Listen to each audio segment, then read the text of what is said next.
Hello students, कल हम लोगों ने सब्जेक्ट वर्ब एग्रीमेंट पढ़ना शुरू किया था। आज उसी का आगे का रूल्स मैंने आपको बताया है और फिर जो हमारे कंपटीशन के स्टूडेंट्स हैं उनके लिए मैंने पांच वो subject word one word substitution और फ्रेज और अपोजिट वर्ड्स का एक ग्रुप मैंने आज फिर दिया है, एक सेट उनको। कल कुछ स्टूडेंट्स पूछे कि सर ये कंपटीशन वाले के लिए है क्या? मैंने कहा नहीं, ये रूल्स जितने भी हैं ये सारे के सारे बिहार बोर्ड वाले के लिए भी हैं और कंपटीशन वाले के लिए भी हैं, दोनों के लिए है। सिर्फ जिस समय हम क्वेश्चन सेट करेंगे उस समय हम आपको बताएंगे कि किसके लिए कौन सा रूल सही है और कौन सा रूल गलत है। Thank you. हेलो फ्रेंड्स, तो आज हम लोग शुरू करेंगे रूल नंबर 3 से। कल हम लोगों ने रूल नंबर 3 तक का पढ़ाई कर लिया था। आज रूल 3 से शुरू करते हैं सब्जेक्ट वर्ब एग्रीमेंट का। Rule number 3। रूल 3 क्या कहता है कि जब दो नाउन या प्रोनाउन और आइदर और या फिर नाइदर नॉर से जुड़े हों तो वर्ब हमेशा अपने पास वाले नाउन या प्रोनाउन के अनुसार सिंगुलर या प्लूरल होता है। क्या मतलब हुआ इसका?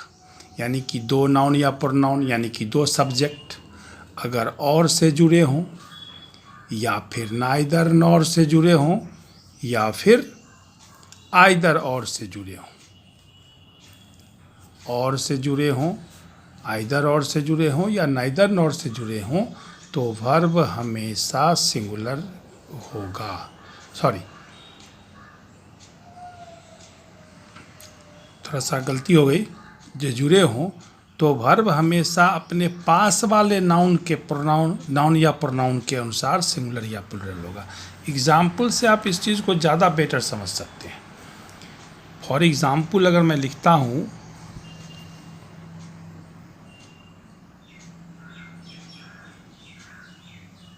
आइदर यू और आई और यहाँ पर डैश है और तब लिखना है टू गो देयर।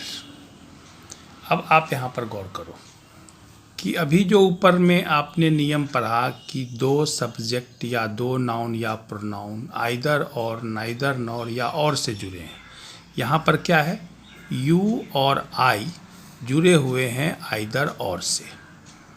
तो आपने नियम क्या पढ़ा कि वर्ब हमेशा अपने पास वाले नाउन या प्रोनाउन के अनुसार सिंगुलर या प्लूरल होंगे। तो सबसे अब वर्ब कहाँ लगना है? यहाँ उसके पास क्या है? प्रोनाउन आई। तो आई के साथ क्या लगेगा? एम। और मान लीजिए यहाँ पर हमको दो सब्स्टिट्यूट दिया हुआ है, इज भी दिया हुआ है और एम भी दिया हुआ है। तो कौन सा लेंगे हम इज को ले लिए। उसी ढंग से मान लो एक दूसरा एग्जाम्पल हम लेते हैं।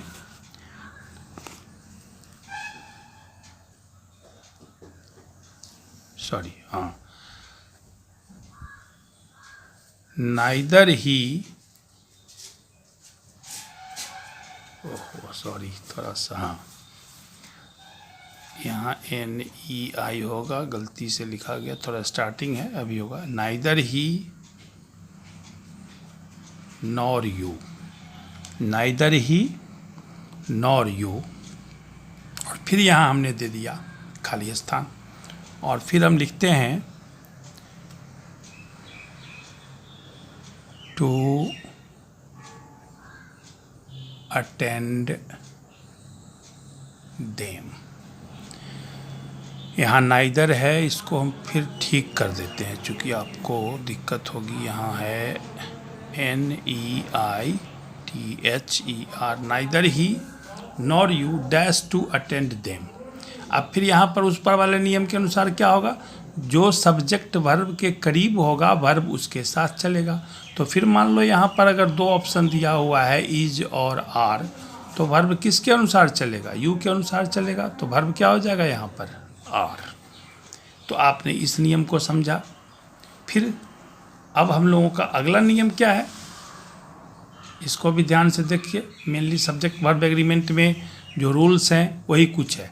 अगर सेंटेंस का subject each, every, either, neither, one everyone, anyone, no one, someone, nobody या समबडी हो तो वर्ब हमेशा सिंगुलर होगा। वर्ब क्या होगा? सिंगुलर होगा। अब सपोज करो कि इस रूल के अनुसार से क्या होगा कि अगर यहाँ पर हम एक कोई एग्जाम्पल ले लेते हैं कि लिखा हुआ है एवरी बॉय डैश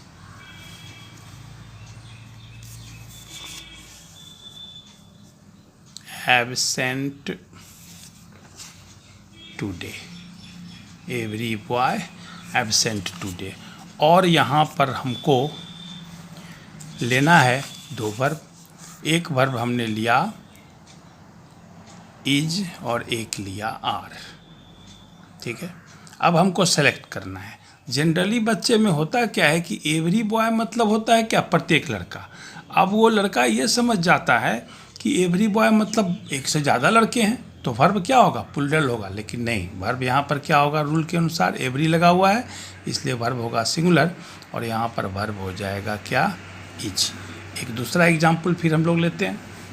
मान लो लेते हैं each of them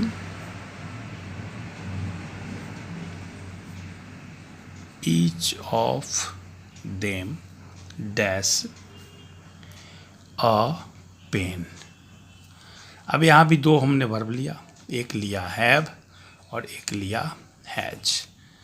each of them dash a pen. अब फिर यहाँ ईच ऑफ देम है, ईच लग गया ना, देम पर हम मत जाएंगे, हम नहीं जाएंगे, हम जाएंगे ईच पर। ईच लगा हुआ है तो वर्ब क्या हो जाएगा? यहाँ आप देख रहे हैं वर्ब क्या होगा? सिंगुलर होगा। तो सिंगुलर क्या हो गया? हैज। तो यहाँ पर होगा each of them has a pen. एक और एग्जाम्पल ले लेते हैं।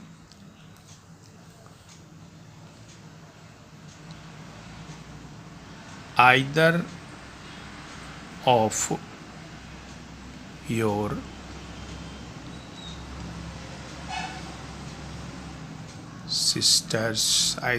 your sisters dash mad। अब यहाँ भी दो वर्ब ले लेते हैं हम, इज और आर। अब दोनों में से एक को हमको लेना है। अब यहाँ पर आइदर ऑफ योर सिस्टर्स देख करके लोग ये समझ जाता है कि ये सिस्टर्स है, इसलिए वर्ब क्या होगा? प्लूरल होगा। लेकिन नहीं, यहाँ आइदर लग गया सिर्फ, तो लगेगा इज। अब आप थोड़ा सा एक चीज़ को मिला लो। ऊपर में हम लोगों ने क्या पढ़ा था? आइदर और, नाइदर नॉर। और यहाँ पर हम क्या पढ़ रहे हैं? सिर्फ आइदर है और नाइदर है, ये फ़र्क है, ध्यान रखिएगा। तो आइदर और या नाइदर नॉर लगा रहेगा। वैसे स्थिति में वर्ब अपने नज़दीक वाले सब्जेक्ट के अनुसार चलेगा। लेकिन अगर सेंटेंस में सिर्फ ईच या आइदर है, उसके साथ और नहीं लगा हुआ है, तो वर्ब हमेशा सिंगुलर होगा। इस बात को ध्यान में रखिएगा। अब फिर जो हम लोगों का पांचवा रूल है वो क्या कहता है? अगर दो सिंगुलर नाउन एंड से जुड़े हों, अगर दो सिंगुलर नाउन किस चीज़ से जुड़े हों? एंड से जुड़े हों, और किसी एक या दोनों के साथ ईच, एवरी या नो का प्रयोग हो तो वर्ब सिंगुलर होगा। अब ये बड़ा इंपॉर्टेंट चीज़ है, आप इसको ध्यान से देखिए। अगर लिखा हुआ है यहाँ पर कि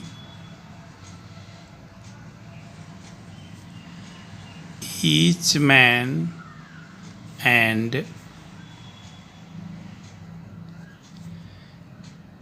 each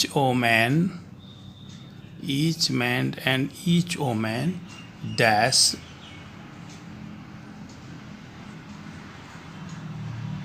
equal right। अब यहाँ पर दो वर्ब दिया हुआ है, एक वर्ब दिया हुआ है हैव और एक वर्ब दिया हुआ है हैज। अब आप गौर करो कि क्या लेंगे। अब यहाँ पर आप देख रहे हो कि each man and each woman, ऊपर आप पढ़ चुके हो कि जब दो नाउन एंड से जुड़े हों या आगे पढ़ोगे तो क्या होगा? वर्ब प्लूरल होगा। लेकिन नहीं, यहाँ पर दोनों के साथ ईच लग गया, या किसी एक के साथ भी ईच या एवरी या नो, ऊपर में आपने ही पढ़ा है, लगा रहे तो वर्ब हमेशा सिंगुलर होगा, इसलिए यहाँ पर भी वर्ब सिंगुलर होगा और यहाँ हो जाएगा हैज। अब आप आओ रूल नंबर 6 पर। रूल नंबर 6 क्या कह रहा है? Sorry,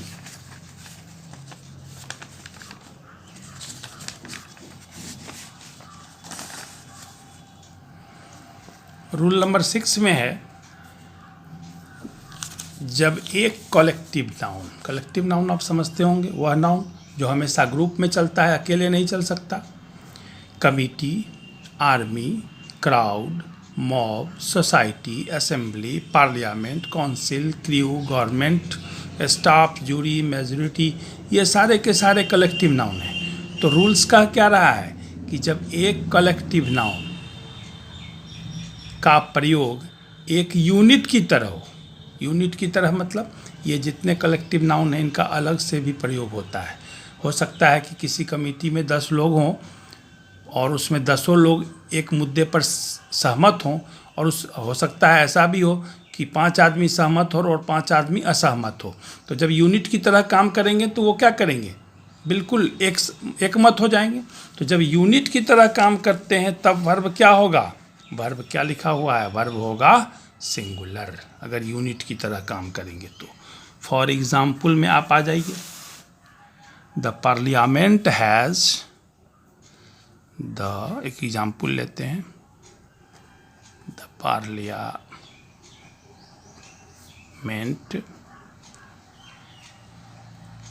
parliament has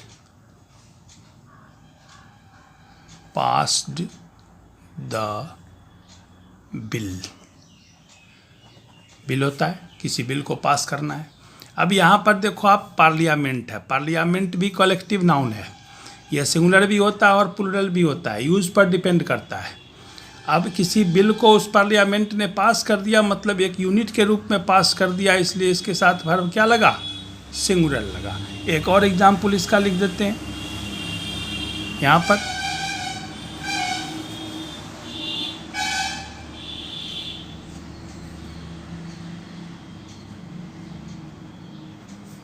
army was diploid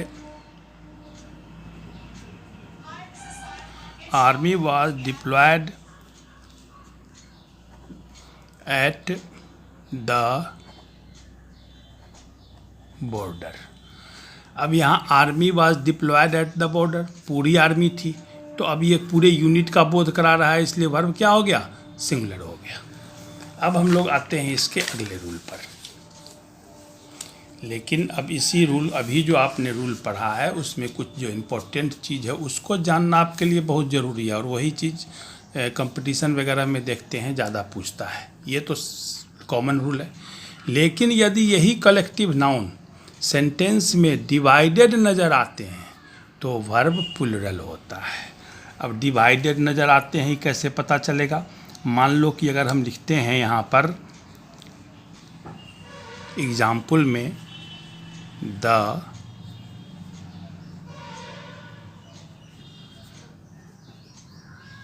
committee dash divider over the proposal, नहीं, डिवाइडेड ओवर द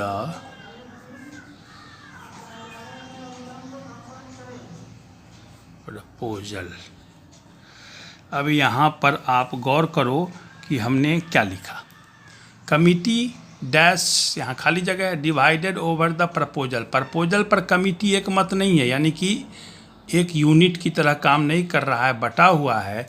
तो वैसे स्थिति में यहाँ पर वर्ब क्या हो जाएगा? प्लूरल होगा। अगर हमारे पास 2 रहता ऑप्शन, इज और आर, तो हम क्या कर देते यहाँ पर आ जाएगा आर।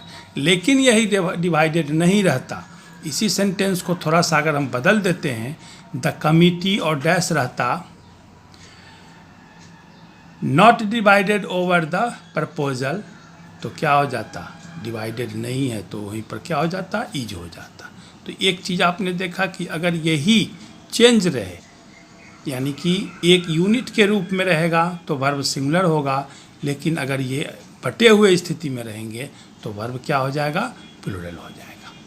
अब अगला है, अगर इनका प्लूरल के रूप में प्रयोग करेंगे तो इनके साथ वर्ब और प्रोनाउन दोनों प्लूरल होगा। अभी ऊपर में मैंने आपको बताया कि जितने कलेक्टिव नाउन है, कमिटी, पार्लियामेंट, गवर्नमेंट, ये सब क्या है, ये सब सिंगुलर भी है और प्लूरल भी है। अब देखिए, अगर इनका प्लूरल के रूप में प्रयोग करेंगे तो इनके साथ वर्ब और प्रोनाउन दोनों प्लूरल होगा। अभी तक आप क्या देख रहे थे, वर्ब का हिसाब किताब देख रहे थे। अब देखिए कि इनके साथ प्रोनाउन भी कैसे प्लूरल हो जाएगा। एक एग्जाम्पल ले लेते हैं हम लोग, जैसे कि ये बहुत ही कॉमन एग्जाम्पल है, बहुत जगह आप शुरू में पढ़े भी होंगे या नहीं पढ़े होंगे, हमको ज़्यादा उम्मीद है कि आप पढ़े होंगे।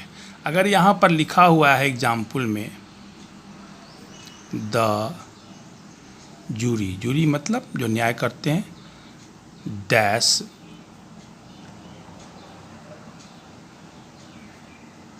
डिवाइडेड इन डैश ओपिनियन, ठीक है।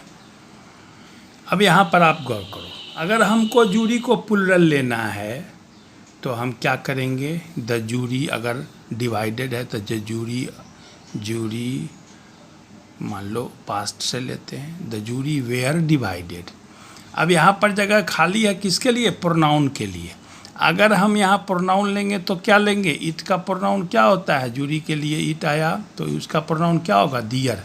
तो क्या होगा, the jury were divided in their opinion. यानी कि अगर यहाँ वर्ब प्लूरल है तो यहाँ पर हमने प्रोनाउन भी प्लूरल लिया है, लेकिन अगर इसी को हम सिंगुलर ले लेते हैं, यूज़ करते हैं जूरी को, तो देखिए कैसे बदलता है। The jury was divided in its opinion। Sorry, थोड़ा सा लिखने के क्रम में छूट गया, अब आते हैं जगह पर। अब हम जो बताए थे उसको एग्जाम्पल से फिर आपको समझा देते हैं, थोड़ा सा पेज इधर हो गया था। मैंने यहाँ लिखा the jury were divided in their opinion. यहाँ पर मैंने जूरी को प्लूरल ले लिया है इस सेंटेंस में, तो वर्ब भी आ गया प्लूरल, और वर्ब प्लूरल आ गया तो उसके लिए प्रोनाउन भी प्लूरल आ गया। लेकिन यहाँ पर आप गौर करो, द जूरी वाज, यहाँ पर जूरी को मैंने सिंगुलर लिया, वर्ब अगर सिंगुलर लिया है तो उसके लिए हमने प्रोनाउन भी सिंगुलर ले लिया है, ठीक है। अब आप आओ रूल नंबर 7 में। रूल नंबर 7 क्या कहता है उसको आप ध्यान से देखिए। कुछ नाउन दिखने में प्लूरल लगते हैं लेकिन इनके साथ वर्ब सिंगुलर लगता है। अब प्लूरल कैसे लगते हैं, अब जितना भी यहाँ पर आप नाउन देखो सबके अंत में एस लगा हुआ है।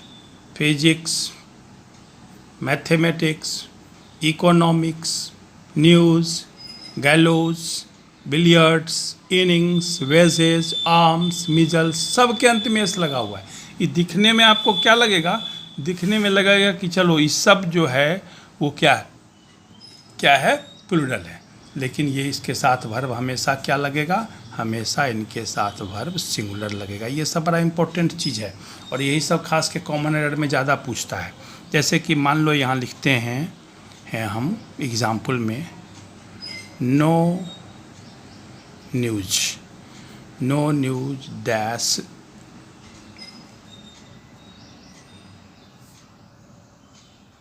Good news. अब हमको ऑप्शन दिया हुआ है इज और आर। लड़का चक्कर में पड़ जाता है कि चलो न्यूज़ है, न्यूज़ तो प्लूरल होगा, एस लगा हुआ है, आर वर्ब ले लेंगे, लेकिन नहीं, क्या होगा, no news is good news. एक और एग्जाम्पल ले लेते हैं। यहाँ पर हमने एक खेल का लिया है बिलियर्ड्स का, तो मान लो लेते हैं बिलियर्ड्स वाला ही, billiards dash a good game. अब यहाँ पर गुड गेम ले लिए, सॉरी एक को हटाते हैं, बिलियर्ड्स गुड गेम, अब यहाँ पर भी हमको लेना है वर्ब, दो दिया, वर्ब इज दिया और आर दिया, दोनों में से किसी एक को लेना है। तो क्या होगा, बिलियर्ड्स दिखने में प्लूरल लग रहा है, आप समझोगे कि इसके साथ वर्ब प्लूरल लगेगा, लेकिन वर्ब क्या लगेगा, सिंगुलर लगेगा, इज, ऊपर वाले नियम के अनुसार से। अब हम आते हैं रूल नंबर 8 पर। रूल नंबर 8 में क्या है कि उसी का अपोजिट है। ऊपर में क्या था कि कुछ नाउन दिखने में प्लूरल लगते हैं लेकिन वर्ब सिंगुलर लगेगा, और यहाँ पर क्या है, कुछ नाउन जो दिखने में सिंगुलर लगते हैं लेकिन अर्थ में प्लूरल होते हैं, के साथ प्लूरल वर्ब का प्रयोग होगा, जैसे dozen, 100, million, cat, people, score, 1000, gentry, police, peasantry, company, alphabet, progeny, offspring, clergy, infantry, etc. ये इतने सारे नाउन हैं जो दिखने में किसी के आगे एस नहीं लगा हुआ है, इसलिए लोगों को लगता है कि ये सब क्या है, ये सब सिंगुलर है, लेकिन ये सारे के सारे प्लूरल हैं और इनके साथ वर्ब भी क्या लगेगा, प्लूरल लगेगा। ये आप दिमाग में सेट कर लो। अब हम इसका एग्जाम्पल लेते हैं, जैसे कैटल इसमें था तो हम कैटल का ही लेते हैं। द कैटल डैश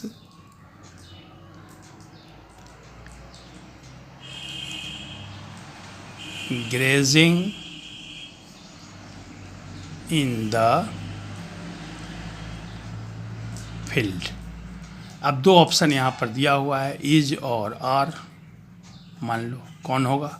तो कैटल ऐसे दिखने में कैटल क्या लग रहा है, ये कैटल, कैटल मतलब जानवरों का ग्रुप, क्या लग रहा है, लग रहा है कि ये सिंगुलर होगा, लेकिन होगा क्या, प्लूरल। तो यहाँ पर हम वर्ब क्या लगाएंगे, आर, तो हो जाएगा द कैटल आर ग्रेजिंग। एक और एग्जाम्पल ले लेते हैं,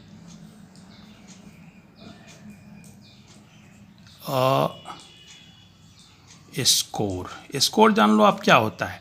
स्कोर मतलब होता है 20 की एक संख्या जो होती है ना, उसको स्कोर कहते हैं। तो score dash saved by him, और ऑप्शन दिया हुआ है यहाँ पर हमारे लिए वाज और वेयर। तो क्या होगा, है तो स्कोर, दिखने में क्या लग रहा है, ये लग रहा है सिंगुलर, लेकिन होगा क्या, प्लूरल। तो स्कोर होता है प्लूरल, तो यहाँ पर क्या हो जाएगा, वर्ब हो जाएगा वेयर। अब जो आज के रूल के लिए हम 9वां रूल रखे हुए हैं, जो लास्ट रूल आज के लिए है, थोड़ा समय का भी ध्यान देना होता है। आप देखिए, जब दो subjects not only but also say जुड़े हों तो वर्ब अपने पास वाले सब्जेक्ट के अनुसार सिंगुलर या प्लूरल होगा। कोई कोई सेंटेंस होता है जो कि not only but also say जुड़ा होता है, उसका हम हिंदी भी आपको बताएंगे, पहले एक एग्जाम्पल आपको दे देते हैं।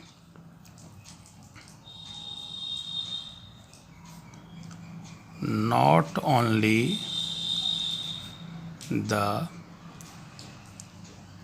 principal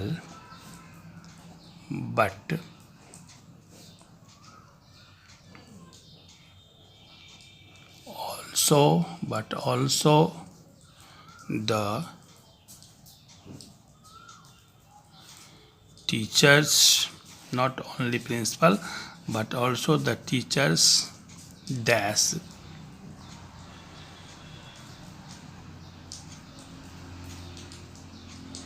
प्लेइंग द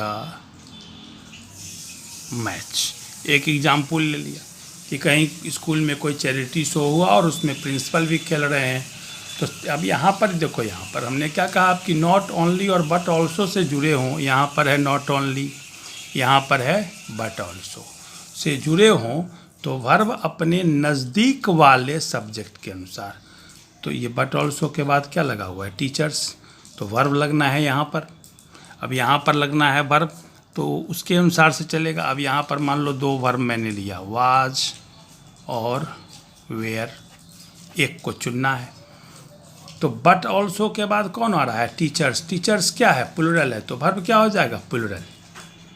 इसका हिंदी क्या हुआ कि न सिर्फ प्रिंसिपल बल्कि शिक्षक लोग भी मैच खेल रहे थे। ठीक है, प्लेइंग द मैच, वो मैच खेल रहे थे। तो अभी तक आपने 9 रूल्स सब्जेक्ट वर्ब एग्रीमेंट के देखे, और भी रूल्स आपको देखना है। और अभी के दौर में हम सिर्फ आपको रूल्स बता रहे हैं। रूल्स नहीं जानोगे तो कॉमन एरर कैसे खोजोगे, इसलिए इस रूल्स पर भी आपको ध्यान दे के चलना है, इसको आप जान के चलिए। तो रूल्स तो आपको रोज़ हम अभी कुछ दिन और बताएंगे, उसके बाद ये रूल्स ख़त्म होगा। अब जब हम ये रूल्स वाला चैप्टर ख़त्म करते हैं, उसके बाद हम रोज़ कंपटीशन वाले के लिए एक तैयार करते हैं 1 वर्ड सब्स्टिट्यूशन का 5 वर्ड, फिर हम तैयार करते हैं फ्रेज का, फिर हम तैयार करते हैं अपोजिट वर्ड्स का। ये 5-5 हम आपको इसलिए देते हैं कि डेट वाइज में दिया हूँ। यहाँ पर आप देख लो, कल मैंने 4 का एक दिया था और आज है ये 5 तारीख वाला।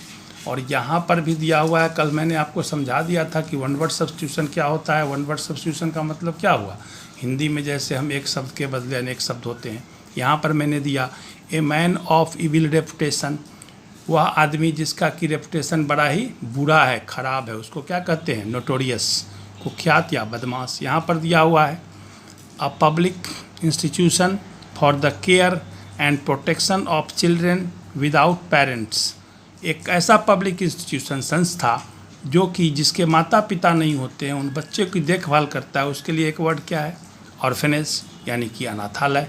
फिर हमने यहाँ दिया a heavy continuous of rain, काफ़ी तेज़ी से जब बारिश होती है उसको क्या कहते हैं, डाउनपोर, मूसलाधार बारिश।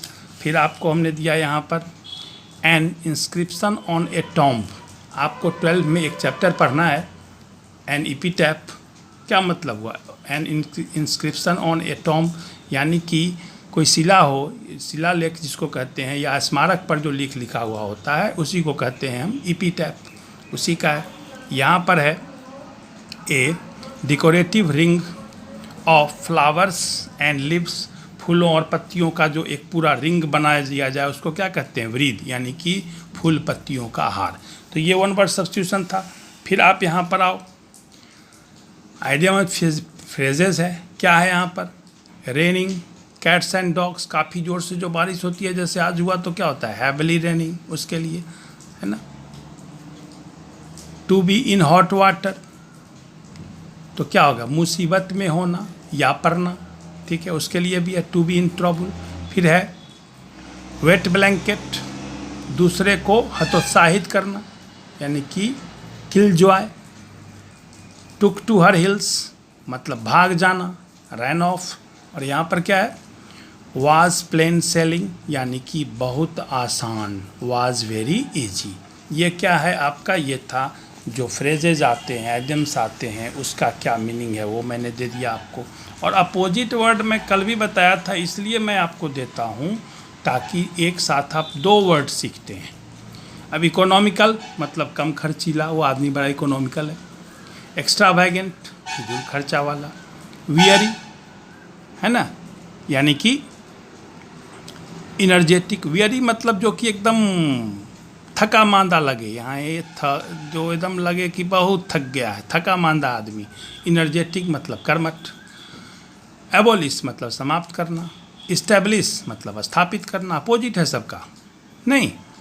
कैटिक अराजक, असंगठित, लेकिन ऑर्गेनाइज्ड मतलब संगठित। और लिबर्टी मतलब आज़ादी, स्वतंत्रता। बॉन्डेज मतलब गुलामी। ये जो हम आपको 5-5 देते हैं, इसको आप एक तरह से रूटीन वर्क बना के रोज़ याद किया कीजिए। और अभी जो मैंने रूल्स बताया है उस रूल्स को आप ध्यान से देखा कीजिए, निश्चित रूप से आपको बेनिफिट होगा। Thank you.